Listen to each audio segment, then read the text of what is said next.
करोड़ों रुपए का कर्जा हो गया, यहाँ से लिया वहां दिया, वहां से उठाया वहां दिया, वहां से उठाया वहां दिया।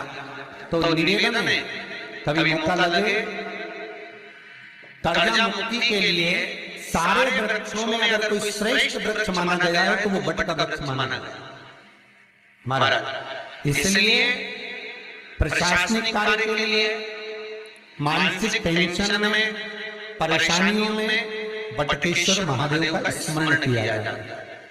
और यदि निवेदन करूंगा बहुत ज्यादा, यदि आपको कर्जा हो गया है, बहुत ज्यादा कर्जा हो गया और वो कर्जा चूक ही नहीं रहा, तो थोड़े दिन बट के पेड़ के नीचे आप बटकेश्वर महादेव के लिए 1 लोटा पानी, उसमें थोड़ा सा पिसा हुआ चावल पीस के गला लेना चावल को और पीस लेना, पीस के उस पानी में मिला लेना और मिलाकर उसमें थोड़ी सी हल्दी पिसी हुई डालकर बटकेश्वर महादेव के नाम से बड़ के पेड़ के नीचे अपनी कामना कर जो कर्जा हुआ है उस कर्जे का भान देते हुए, स्मरण देते हुए छोड़ दे।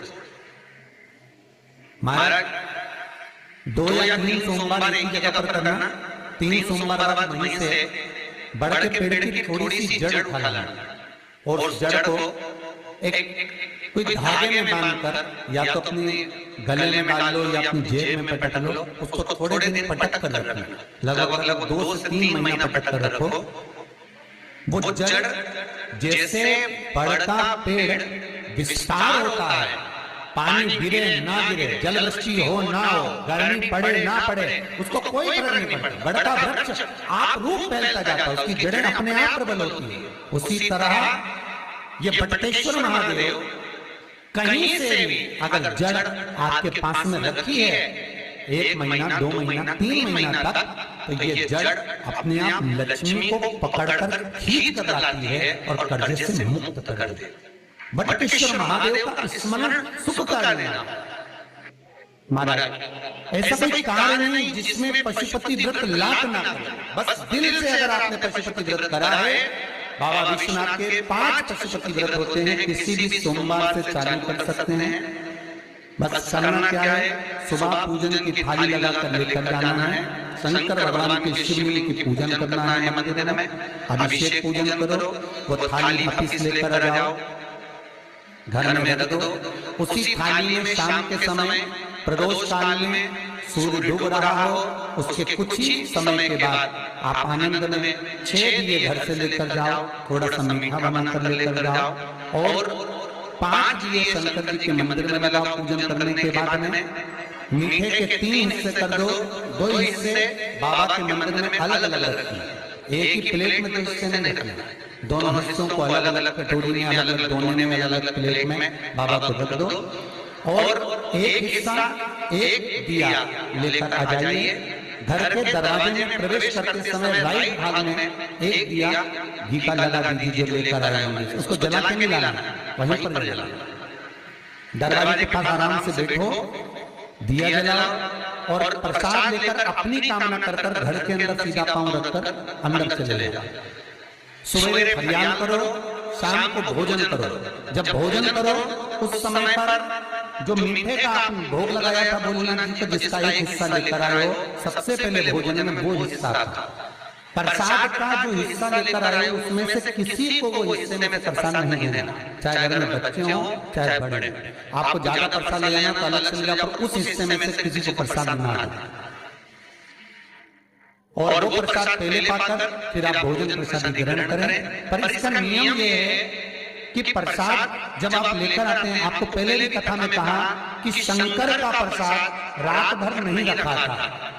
जितनी जल्दी आप प्रसाद का हिस्सा लेकर आए हैं, आधे घंटे के अंदर, पौन घंटे के अंदर आपको वो प्रसाद पाना है और भोजन करना ही है।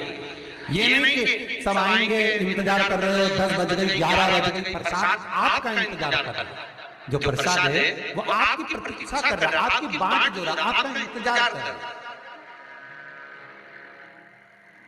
ये नहीं होना चाहिए। महाराज कितना सुंदर कहा है शास्त्रों में कि केवल एक देव अधिदेव महादेव कैसे होते हैं जिनका प्रसाद रात भर नहीं रखा था। से लिया प्रसाद लाकर ताजा रहता है जब तक आप पाते हैं, फिर वो फ्रिज में रख देते हैं। फ्रिज में रखा किसी ने खाया नहीं खाया, जितने समय तक फ्रिज में प्रसाद रखा रहता है वो इंतजार करता है कि कोई मुझे प्रसाद भक्षण करे। प्रसाद का मतलब होता है प्रभु का साक्षात दर्शन। प्रसाद का मतलब ये प्रसाद, प्रभु का साक्षात दर्शन। वो रखा जब ज्यादा समय हो जाता है तो घर में वो कष्ट प्रदान करने लगता है। हमेशा याद रखो, प्रसाद जैसे ही आए उसका सही समय पर उसको पाओ। रखे हुए प्रसाद पड़ा हुआ है, फ्रिज में रखा हुआ है, बेटा खाएगा, बहू खाएगा, ये खाएगा, वो खाएगा, फिर धीरे धीरे वो बद्दुआ देना प्रारंभ कर देता है, जिससे घर में बड़ी बीमारी फैलने लगती है, बड़ा रोग आने लगता है। तो लोग सोचते हैं हमारे घर में ना तो हम कोई नशा करते हैं, ना हम कोई चीज खाते हैं, ना हम बाजार का खाते हैं, फिर रोग कहां से आता, फिर बीमारी कहां से आती? अर्थात वो बद्दुआ देता है। उसका प्रयोग करो, समय पर करो, समय पर पाओ। कई लोग कहते हैं महाराज जी हमारे ये बीमारी कहां से आ गई? जरा पत्रिका में तो कोई बीमारी नहीं निकली, हमने तो सबसे पूछा ये बीमारी का योग ही नहीं है, फिर बीमारी कहां से आई? ना तो हम कोई व्यसन करते हैं, ना कोई मद्यपान करते हैं, ना कोई मांसाहार, फिर ये बीमारी कहां? उसका कारण है कि तुम उस प्रसाद का लाकर महीनों तक पड़ा हुआ है, इंतजार कर रहे हो, खाएंगे, आखिरी में फिर वो काम वाली को दे दे। काम वाली इतनी चतुर आपके जमाने की, बासी मार खाएंगे, कौन पड़ा वो बदतमीज।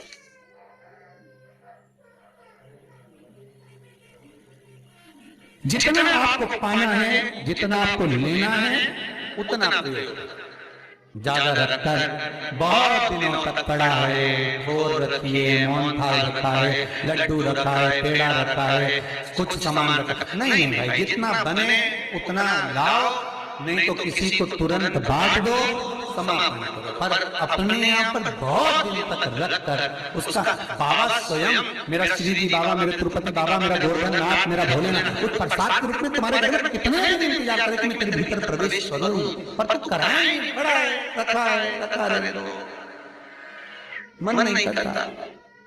शक्तियों जैसा कर्म मत करो जिससे हमें कष्ट।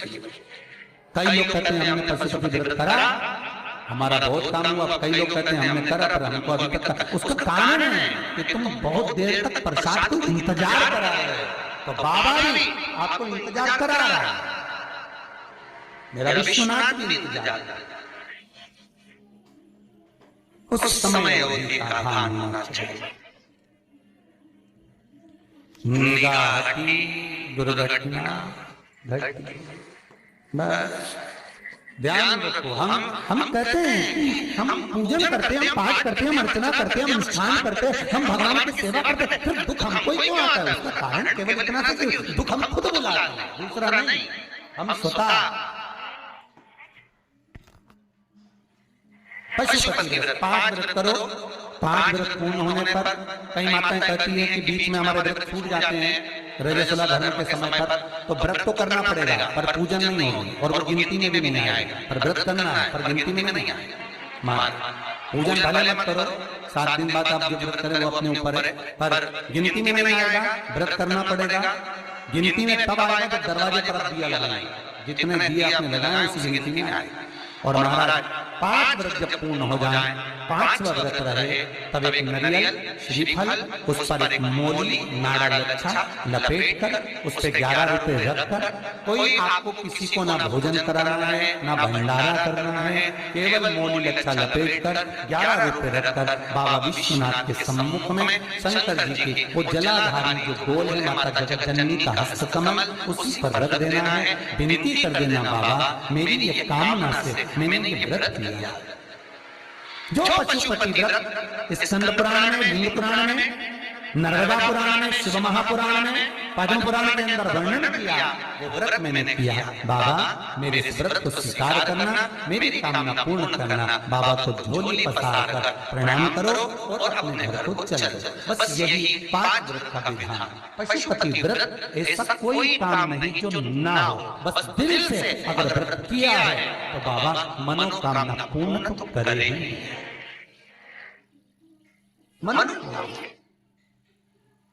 आप तो आप हमारे घर के, चाहे घर की धर्मपत्नी हो, चाहे भांजे हो, कोई प्रॉब्लम होती है मुझसे कह देते पशुपति व्रत कर, हो जाए।